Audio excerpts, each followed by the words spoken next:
The stars looked different today. Captain Elias stood on the bridge of the USS Defiance, staring through the massive window at the darkness of space. He had seen those stars 1,000 times before, but today they seemed to carry a warning. "Captain, we have an incoming message," said Lieutenant Hannah Park from her station. Her voice was steady, but Elias could hear the tension underneath. Hannah was the best tactical officer in the fleet. When she sounded worried, it meant trouble. "Put it on the main screen," Elias ordered. The screen came alive with strange symbols and alien writing. Slowly, the translation systems kicked in, converting the message to English. The words that appeared made the entire bridge crew fall silent. "All species must submit to the new Dominion Protocol. By order of the Galactic Council, every civilization will surrender their sovereignty within 48 standard hours. Resistance will be met with immediate destruction." First Officer Jun Kim stepped up beside the captain. Jun had served with Elias for 10 years, through battles and peace missions across the galaxy. "Sir, this message is on every channel. They're broadcasting it to the entire galaxy." Elias turned to face his crew. 20 officers, the best Earth had to offer, all looking to him for answers. He saw fear in some eyes, anger in others, but most importantly, he saw determination. "Hannah, what's our current military status?" Elias asked. Hannah's fingers flew across her console. "The Council's armada is already moving, Captain. 12,000 warships, spreading out across known space. They've positioned 2,000 ships around Earth, and our defenses, 400 ships, sir. The remains of our fleet after the Titan War." The bridge fell silent again. Everyone knew the math. The Galactic Council had 30 times their military strength. Ambassador Min Choi entered the bridge, his diplomatic uniform crisp despite the emergency. Min had negotiated Earth's entry into the galactic community 5 years ago. He understood alien politics better than anyone. "Captain, I've been in contact with the other human colonies. Mars, Europa, and the Centauri outpost all received the same message. The Council is serious about this Dominion Protocol." "What exactly is this protocol?" Elias asked. Min pulled up a datapad. "From what I can gather, it's a complete restructuring of galactic society.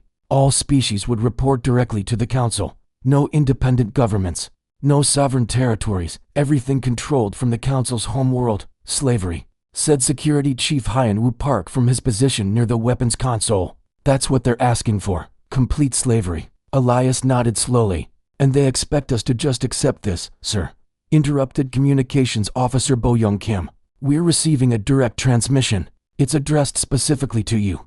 The main screen flickered and changed. A face appeared. If it could be called a face, the being was made of what looked like living crystal, with features that shifted and moved like water. This was High Chancellor Zixatheta, the leader of the Galactic Council, Captain Elias of Earth. The Chancellor's voice rang out like breaking glass. "You are hereby summoned to appear before the Galactic Council. You will speak for your species regarding the Dominion Protocol." Elias stepped forward. "And if I refuse?" The crystal being's features hardened. "Refusal is not an option. You have 12 hours to arrive at the Council station. Come alone and unarmed. Any deviation from these instructions will be considered an act of war."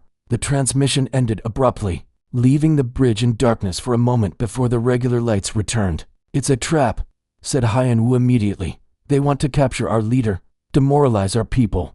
"Maybe," Elias admitted, "but it's also an opportunity. If I can speak to the Council directly, maybe I can make them understand why this protocol is wrong." "Captain, with respect, they have thousands of warships," June pointed out. "What can words accomplish against that kind of power?" Elias smiled, a dangerous gleam in his eyes. "The right words can start revolutions, old friend, and sometimes one man standing up can inspire millions to do the same." He turned to his crew. "I won't order any of you to come with me. This is likely a one-way trip. You're not going alone." Hannah said immediately. "I'm your tactical officer. Where you go, I go." "Same here," added June. "You'll need your first officer." One by one, every member of the bridge crew volunteered. Elias felt pride swell in his chest. This was humanity at its best, standing together in the face of impossible odds. "Very well. Hannah, June, Min, and Hyan-Woo will accompany me. The rest of you will remain here and coordinate with Earth defenses. If things go badly, Admiral Sung-Ho Lee will take command of the fleet." Engineer Tai Yang raised his hand. "Captain, I've been working on something, a new scanner that can record through most known forms of interference. If you're going to the Council, we should document everything. Good thinking. Have it ready within the hour. As the crew prepared for departure, Elias walked to his ready room. He opened a secure channel to Earth's president. Mr. President, I'm sure you've seen the Council's demands. The president's face was grim. I have, Captain. The Joint Chiefs are discussing our options, but they all seem to end with the destruction of our species. Not necessarily, sir. I'm going to the Council station. I'll try diplomacy first. And if diplomacy fails, Elias paused. Then I'll remind them why humans are called the warrior species. We didn't survive our own world wars, the climate crisis, and our expansion into space just to kneel before alien tyrants. The president nodded. Good luck, Captain. The fate of humanity rests in your hands. After ending the call, Elias stood alone for a moment. He thought about Earth, about the billions of people going about their daily lives, unaware that their freedom hung by a thread. He thought about the colonies, the children born on distant worlds who had never seen Earth's blue skies. A knock on the door interrupted his thoughts. Come in.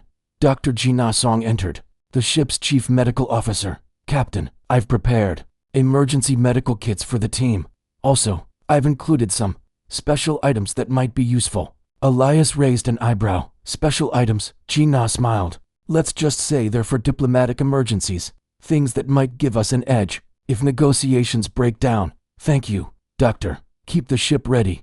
We might need to leave in a hurry. As Jina left, Elias picked up his captain's insignia from the desk. The small pin represented everything he'd worked for, everything humanity had achieved. He wouldn't let it all end because some alien council decided humans should kneel. He attached the insignia to his uniform and walked back to the bridge. His chosen team was ready, dressed in formal diplomatic uniforms, but with hidden tactical gear underneath. Navigator Yunseo, set course for the council station. Elias ordered. Course laden, Captain. We can be there in 11 hours. Then let's not keep the council waiting. All hands, this is the captain. We're heading to the Galactic Council station. What happens in the next day will determine humanity's future. I know you'll all do your duty. Elias out. The USS Defiance turned away from Earth, its engines lighting up the darkness as it headed toward an uncertain destiny. On the bridge, Captain Elias stood tall, his crew around him, ready to face whatever came next. They were going to meet the most powerful beings in the galaxy.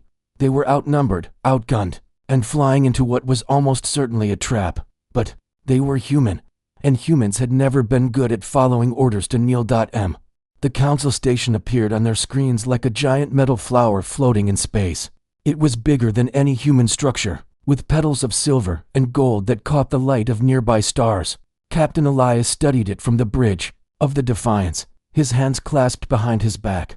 That thing is huge, said Lieutenant Hannah Park. Our scans show it's almost 50 kilometers across. Impressive engineering, added First Officer Jun Kim.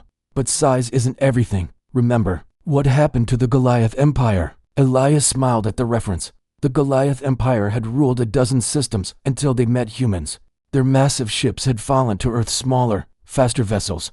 It was one of humanity's first victories in space. Captain, we're being hailed, reported Communications Officer Bo Young Kim. Put it through. A voice filled the bridge. Cold and mechanical. Human vessel. You will dock at Portal 7. Guards will escort you to the council chamber. Any weapons will be confiscated. Any resistance will result in your immediate destruction. Understood, Elias replied calmly. We'll follow your instructions.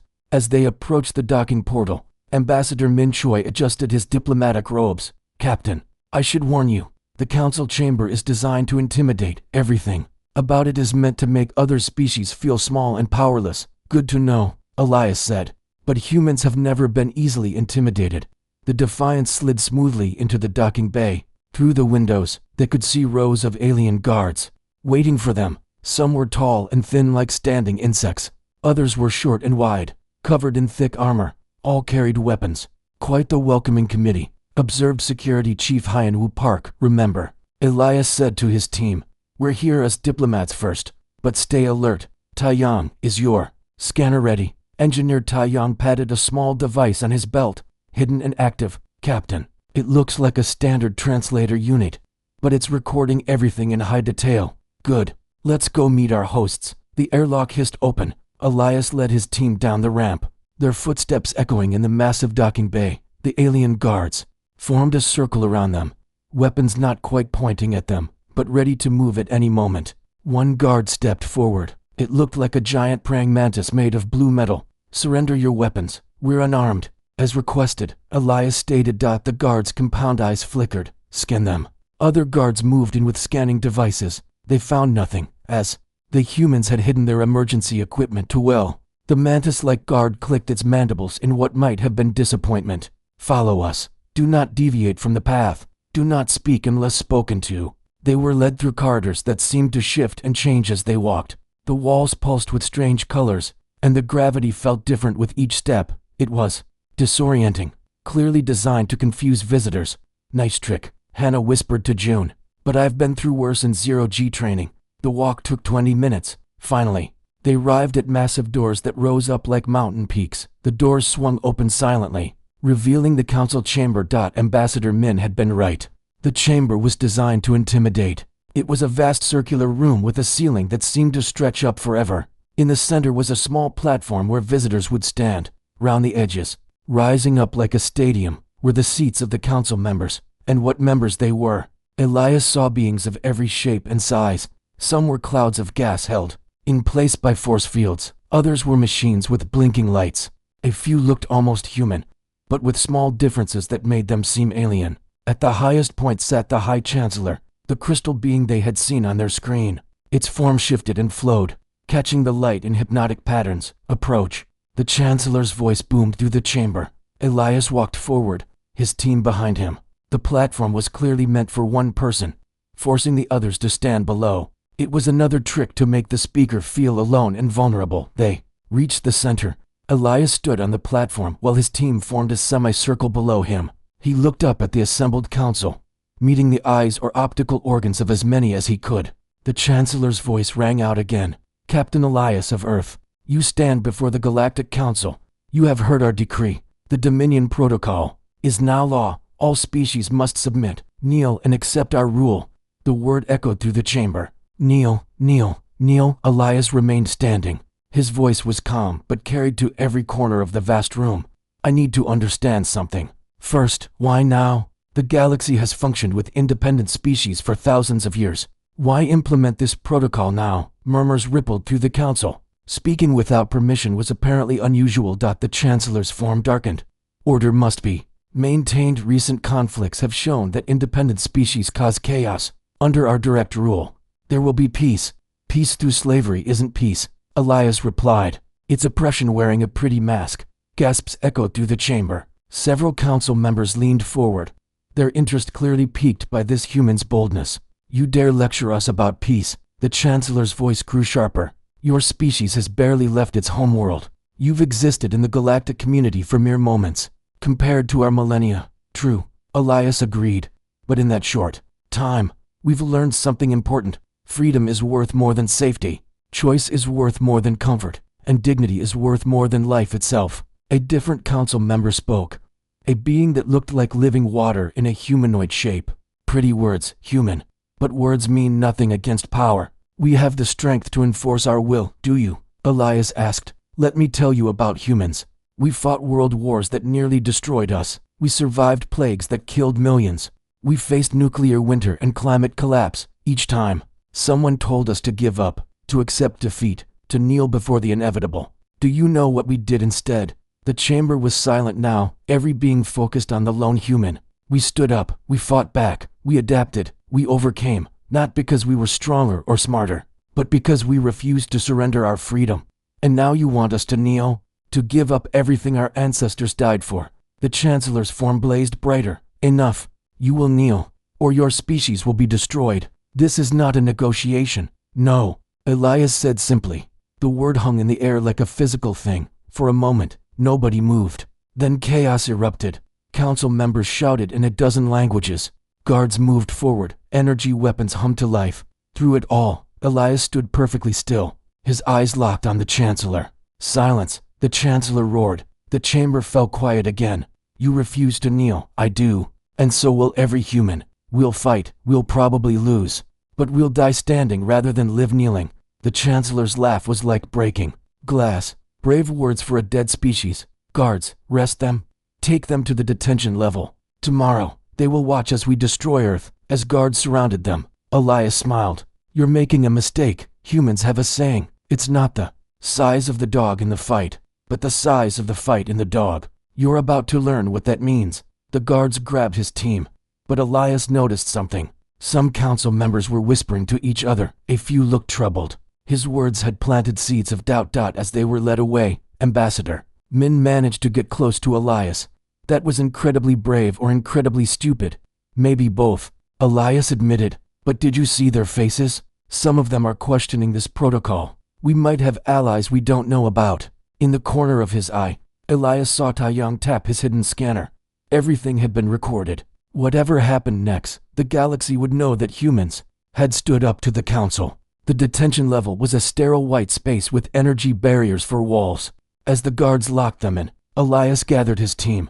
"Well," said Hannah, "that could have gone better, actually." Elias replied, "It went exactly as I hoped. We've shown them we won't break easily. Now we wait for Phase 2. Phase 2? June asked. Elias smiled.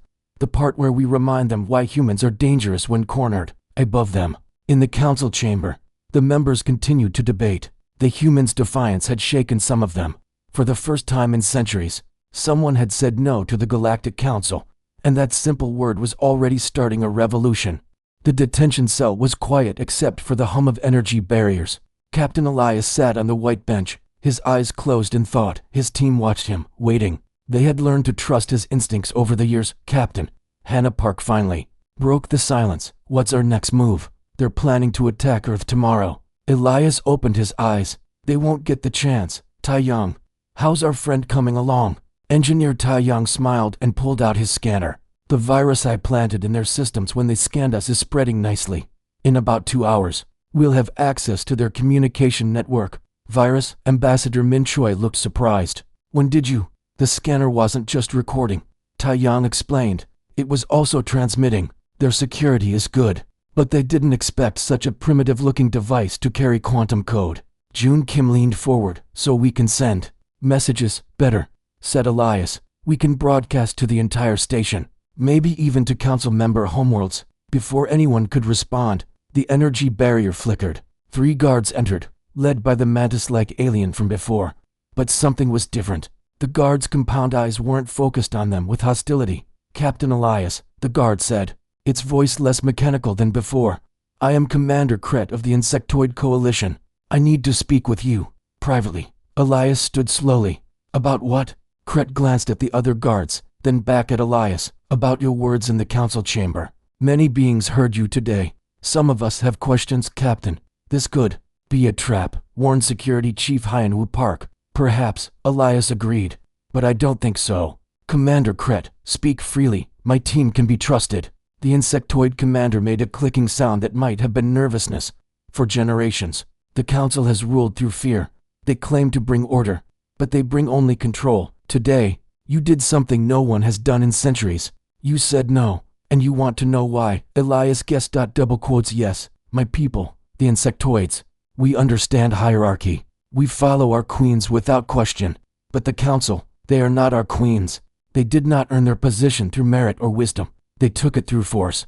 Hannah stepped forward. "Are you saying your people would support us?" "Not just my people," Kret replied. "I've spoken with others, the Aquatic Alliance, the Machine Collective, even some of the warrior tribes. Your defiance has started something." "Captain!" A loud alarm suddenly filled the detention level. Red lights flashed along the walls. Kret's antennae twitched in alarm. "What's happening?" Min asked. A holographic image appeared in the center of the cell. It showed the crystal form of High Chancellor Zixatheta, but the being looked agitated, its crystalline structure pulsing with angry red light. "Captain Elias," the Chancellor's voice boomed, "your presence has caused unrest among the council. This is unacceptable. You will face the trial of dominance immediately." "Trial of dominance?" Elias asked Kret. The commander's mandibles clicked nervously. "Ancient law. If someone challenges the council's authority, they must face the council's champion in single combat. No one has invoked it in 1,000 years because no one survives." The hologram continued. "You will face War Master Gron of the Verthic. Empire of Victory means your species may speak before the full council. Defeat means immediate execution of you and your team, followed by the destruction of Earth." "I accept," Elias said without hesitation. His team erupted in protests. "But Elias, raised his hand for silence. This is what we wanted. A chance to show them humans won't back down, Captain. June said urgently. The Verthuk are the strongest warriors in the galaxy. Gran has never lost a battle. Then it's time he learned what losing feels like, Elias replied. He turned to Kret. Commander, will you ensure my team's safety during the trial? Kret straightened. On my honor as a warrior. They were led through more corridors to a vast arena. The space was circular, with walls that rose up like a coliseum. Thousands of beings filled the viewing platforms. Word had spread quickly about. The human who defied the council. In the center of the arena stood Warmaster Gran. The alien was massive, 3 meters tall and covered in natural armor that looked like living rock. For arms ended in clawed hands, and his head resembled a cross between a dragon and a bull human.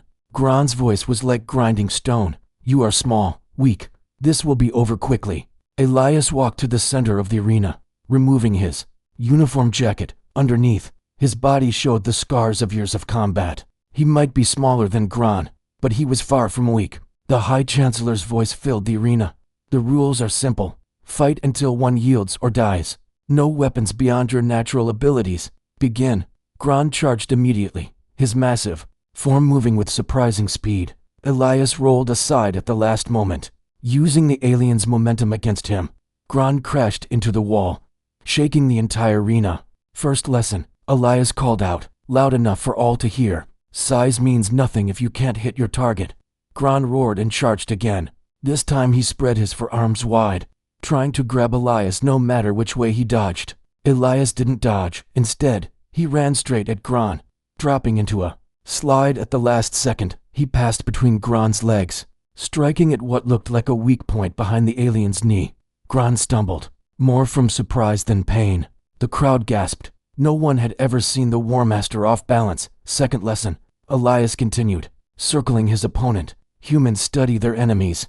We find weaknesses where others see only strength. The battle continued for long minutes. Gran's attacks grew more furious, his forearms swinging like clubs. But Elias seemed to dance around them, always one step ahead. He couldn't match Gran's strength, but he didn't need to. Why won't you fall? Gran growled, his breathing heavy. Third lesson, Elias replied, blood running from a cut on his forehead. Humans don't know when to quit. It's our greatest weakness and our greatest strength. In the viewing platforms, whispers spread through the crowd. The impossible was happening. A human was matching the council's greatest warrior. Dr. Gina Song watched from beside the other team members. She noticed something others missed. He's not trying to win through strength. He's winning through endurance. Gran is getting tired. She was right. For all his power, Gran wasn't built for long battles. His massive form required enormous energy. Elias, smaller and more efficient, could fight for hours. You fight without honor. Gran panted. Stand still and face me properly. Fourth lesson, Elias said, wiping blood from his eyes. Honor means nothing if you're dead. Survival is the only rule that matters. Gran roared and charged one final time, but his exhaustion made him sloppy. Elias sidestepped and struck at the same weak point he'd found earlier. This time, Gran's leg buckled completely. The massive alien fell to one knee. Elias moved quickly, climbing onto Gran's back. He wrapped his arms around the alien's thick neck, applying a hold that would work on any creature that needed to breathe. Yield, Elias said quietly. You've fought well, but this is over. The arena fell silent. Everyone waited to see what would happen. Would Gran surrender? Would he fight to the death? After a long moment, Gran's hand slapped the ground 3 times. The universal signal of surrender. The crowd erupted. Some cheered, others shouted in disbelief. The council's champion had fallen to a human. Elias released his hold and helped Gran to his feet. The gesture surprised everyone, including Gran himself. Why? Gran asked. You could have killed me, because, Elias said loud enough for all to hear. Humans believe in mercy. We fight when we must, but we prefer peace. The council could learn from that. The High Chancellor's form appeared in the center of the arena, its crystalline body dark with rage. This changes nothing. You may have won the trial, but Earth will still fall. No, said a new voice. Commander Kret stepped forward. Ancient law states that victory in the trial of dominance grants the right to full council hearing. You must honor this. Other voices joined in. Members of species long silent under council rule began to speak up. The human's victory had broken something, some invisible chain of fear. Elias stood in the center of the arena, battered but unbroken. He had won more than a fight. He had shown the galaxy that the council could be challenged, and that was just the beginning. The council chamber had changed. Where once there had been silent obedience, now whispers filled the air. Species that hadn't spoken in centuries were talking to each other. Captain Elias stood in the center, his uniform torn and bloodied from the fight, but his back straight and his eyes clear. High Chancellor Sixatheta's crystalline form pulsed with angry light. Order. There will be order. The whispers quieted, but the tension remained. Captain Elias, the Chancellor began. You have won the right to speak. Say your words quickly. They will not change our decision. Elias looked around the chamber. He saw fear in some faces, hope in others, and curiosity in many. I want to tell you a story, he began. A human story. The Chancellor's form flickered with impatience. We don't have time for stories. Make time. Elias replied firmly. Because this story explains why the Dominion Protocol will fail. He began to pace slowly, his voice carrying to every corner of the chamber. 300 years ago, Earth was dying. We had poisoned our oceans, burned our forests, and filled our air with smoke. Our own scientists said we had 50 years left, maybe less. The aquatic beings in the council shifted uncomfortably. They understood the pain of dying oceans. The powerful nations of Earth met. They created something called the Global Compliance Protocol. Every country would give up their independence. One world government would control all resources, all decisions, all lives. They said it was the only way to save our planet. Elias paused, letting the parallel sink in. Many council members were leaning forward now. Do you know what happened? The people said no. Not the governments, not the armies, but ordinary people, farmers in small villages, workers in factories, teachers, doctors, engineers. They all said, no, and your world died, asked a gaseous being, its form swirling with concern. No, Elias smiled. It lived. Because when people are free to choose, they choose survival. Instead of one solution forced on everyone, we had thousands of solutions. Some worked, some failed. But together, they saved our world. Communications Officer Bo Young Kim suddenly stepped forward. Captain, I'm receiving signals. Massive communication traffic from across the galaxy. Put it on the main display. Elias ordered. The chamber's central hologram came alive with data streams. Messages were flooding in from hundreds of worlds as the universal translator worked through them. Their meaning became clear. The colony worlds of the Outer Rim refused the Dominion Protocol. The Free Traders Alliance stands with humanity. The agricultural worlds demand council reform. The Chancellor's form blazed brighter. This is rebellion. You've coordinated this. No, said Commander Kret, stepping into the chamber. We coordinated this. The captain's defiance showed us the way. But we chose to follow. More beings entered the chamber. Representatives from species across the galaxy, many wearing symbols of resistance. The council's control was crumbling before their eyes. Ambassador Min Choi whispered to Elias. Tai Yang's virus worked perfectly. Our message reached every corner of the galaxy. On the hologram, a familiar face appeared. Admiral Sung Ho Lee from Earth's fleet. Captain Elias, Earth stands ready. But we're not alone. Ships from 40 species have joined our defensive line. The galaxy has chosen. Sir. The murmur in the chamber grew to a roar. Council members who had been silent for centuries began to speak out. The Dominion Protocol was dead.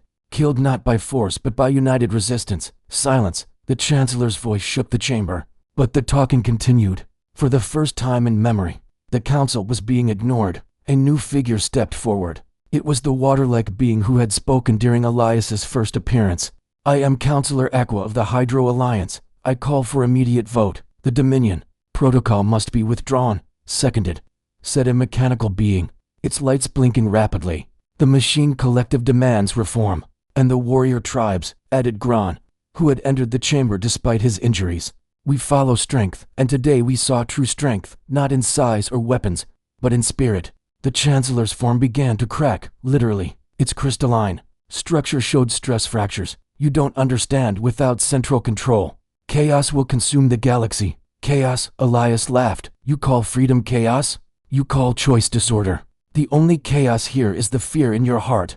Dr. Jina Song stepped forward with her medical scanner. Captain, I'm reading massive energy fluctuations from the Chancellor. It's afraid, genuinely terrified. Of what? Elias asked, though he suspected he knew.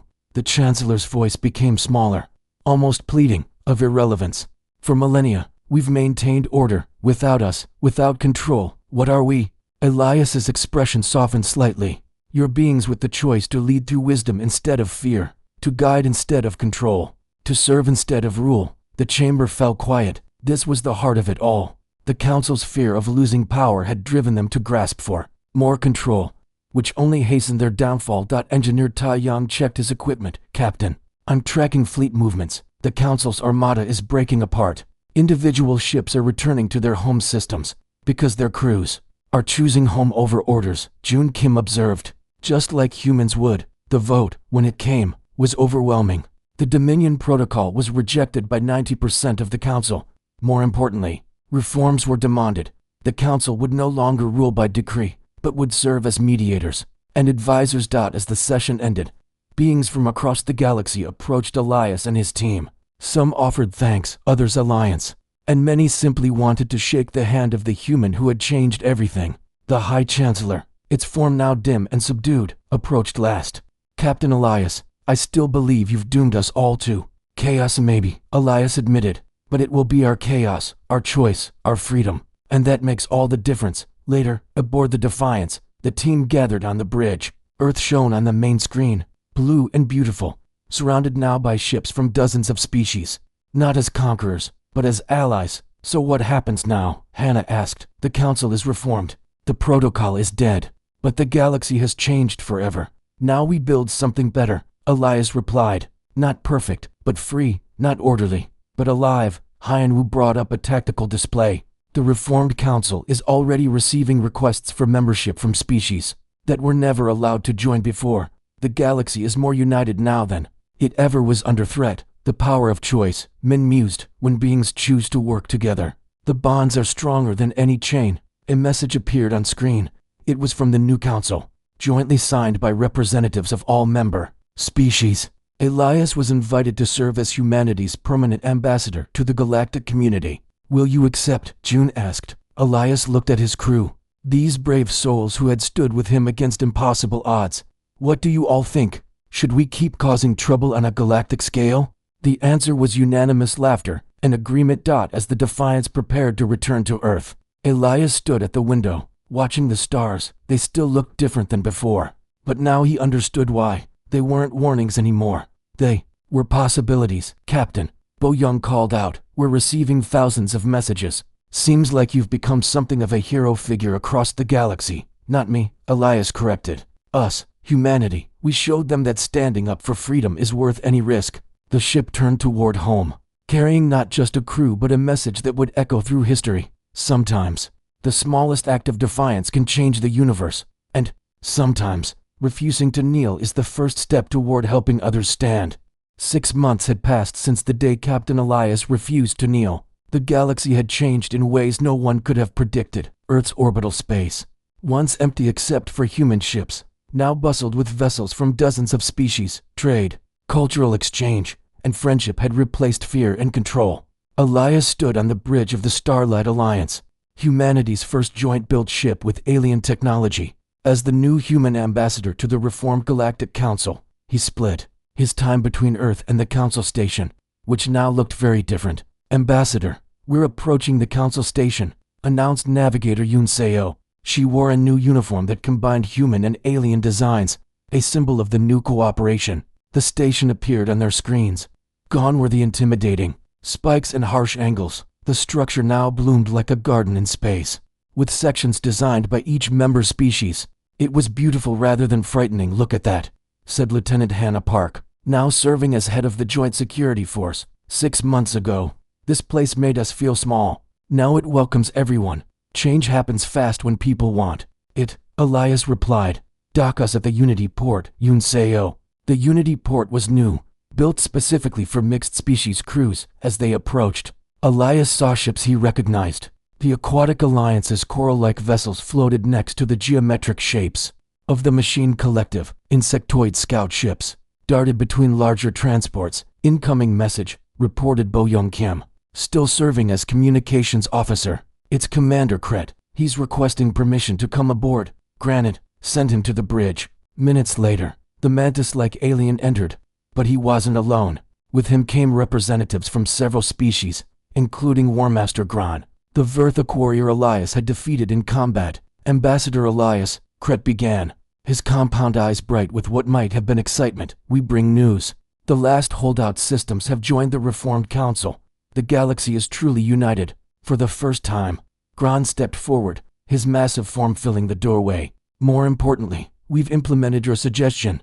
The warrior tribes have opened their training academies to all species. Your people's combat techniques are educational. Elias smiled. And what have you learned? That size and strength matter less than spirit and creativity, Gran admitted. Human cadets are teaching us things we never imagined. Yesterday, a human teenager defeated 3 of my best warriors, using something called martial arts. First Officer Jun Kim laughed. Wait until they learn about special forces training. Then things will get really interesting. An aquatic being in a water-filled suit spoke next. Ambassador, the agricultural exchange program has exceeded all projections. Human farming techniques, combined with alien technology, have increased food production by 300% on participating worlds. And the Medical Alliance is saving millions of lives, added Dr. Jina Song, who now served as Earth's chief medical liaison. Combining our knowledge has led to cures for diseases we thought were impossible to treat. The group moved to the station's new central plaza, a vast space where beings from all species mingled freely. Markets, restaurants, and cultural centers lined the walls. In the center, a monument stood tall. It showed a single figure standing upright, surrounded by kneeling shadows that were fading away. The inscription read in all languages, "Freedom stands when tyranny kneels." Quite different from our last visit, observed Ambassador Min Choi. No guards, no weapons, no fear. Fear was their weapon, Elias replied. Once we took that away, everything changed. They were heading to the new council chamber for a special session. As they walked, beings of all species greeted Elias. Some saluted, others bowed, and a few offered handshakes, having learned the human custom. A small alien child, no bigger than a human toddler, ran up to Elias. Its purple fur bristled with excitement. Are you the human who wouldn't kneel? It asked in accented, but clear English. Elias knelt down to the child's level, smiling. I am. What's your name? Zipsy. My parents say you're why I can go to school with my friend Tommy. He's human like you. That's right, Elias said. Everyone should be able to learn together. The child's parent, a larger version with the same purple fur, approached nervously. Forgive my youngling, Ambassador. She doesn't understand protocol. No forgiveness needed. Elias stood. Children questioning adults is how the universe improves. The new council chamber was nothing like the old one. Instead of towering tiers designed to intimidate, it was a circle of equals. Representatives sat at the same level, facing each other. The ceiling showed a real-time view of the galaxy. Billions of stars representing countless worlds now united in choice rather than fear. As Elias took his seat, he noticed the crystal form of former High Chancellor Zixatheta. The being had stepped down from leadership but remained as an advisor. Its form was different now, softer somehow, with gentle blue light instead of harsh white. Ambassador Elias, the crystal being spoke, its voice warm rather than cold. I owe you thanks. Your defiance freed not just your species, but mine as well. We had forgotten that leadership means service, not domination. The session began with reports from across the galaxy. Trade was flourishing. Scientific cooperation had led to breakthrough after breakthrough. Most importantly, conflicts were being resolved through dialogue, rather than force. Security Chief Hyen Wu Park presented his report on the new Galactic Peacekeepers. Mixed species units are now operating in every sector. Turns out, when beings choose to protect each other rather than being forced to, they fight harder and smarter. Engineer Tai Yang followed with news about the Technological Alliance. The combined engineering projects are incredible. We're building things nobody imagined possible. The new faster-than-light drives combine human innovation with alien precision. Journey times have been cut by 70%. As the session continued, a message arrived for Elias. Bo Young handed him the tablet with a smile. It's from Earth, sir, from the President. Elias read the message, then stood to address the chamber. I've just received word from Earth. Our people have voted unanimously. Humanity formally commits to the Galactic Alliance, not as subjects, but as equals. We pledge to defend freedom wherever it's threatened. The chamber erupted in celebration. It was the final piece. Every major species had now joined the new alliance freely. Later, as the celebrations continued, Elias found himself back at the monument. He stood looking at the figure that refused to kneel, thinking about how far they'd come. Having second thoughts, June asked, joining him. No, Elias replied. Just thinking about the future. We changed the galaxy, but now we have to nurture that change. We will, Hannah said, appearing with the rest of the team. Because we're not alone anymore. The whole galaxy stands with us. Tai Yang brought up his ever-present scanner. I've been recording everything, Captain. Sorry, Ambassador. This whole journey, from your first refusal to today, future generations need to know what happened here. Good. Elias nodded. Let them know that sometimes one person standing up can inspire millions, but also let them know that freedom requires constant vigilance. As they prepared to return to their ship, a final message came through. It was from thousands of worlds, millions of beings, all saying the same thing in their own languages. Thank you for teaching us to stand. Elias looked at his team, these brave humans who had risked everything, ready to go home. After one more stop, Min suggested, the new Human-Alien Friendship Festival starts tomorrow. The food alone is worth attending. They laughed, a sound that echoed through the plaza. Other beings joined in, not understanding the joke, but sharing the joy. As the Starlight Alliance departed the station, Elias stood at the viewing port. The stars still looked different, but now he knew why. Each point of light represented not just a sun, but a world of free beings. Beings who had learned that dignity was worth more than safety. That choice was worth more than comfort. So what's next? Bo Young asked. The galaxy is at peace, freedom is spreading, and nobody has to kneel to anyone. Next, Elias smiled. Next we make sure it stays that way. Freedom isn't a destination, it's a journey, and we've only just begun. The ship engaged its engines, carrying its crew toward new adventures. Behind them, the council station glowed with welcoming light. Ahead lay infinite possibilities, and in the vast expanse of space, among countless stars and worlds, the message spread. Sometimes refusing to kneel is the first step toward helping others stand. The galaxy would never be the same, and that was exactly how it should be.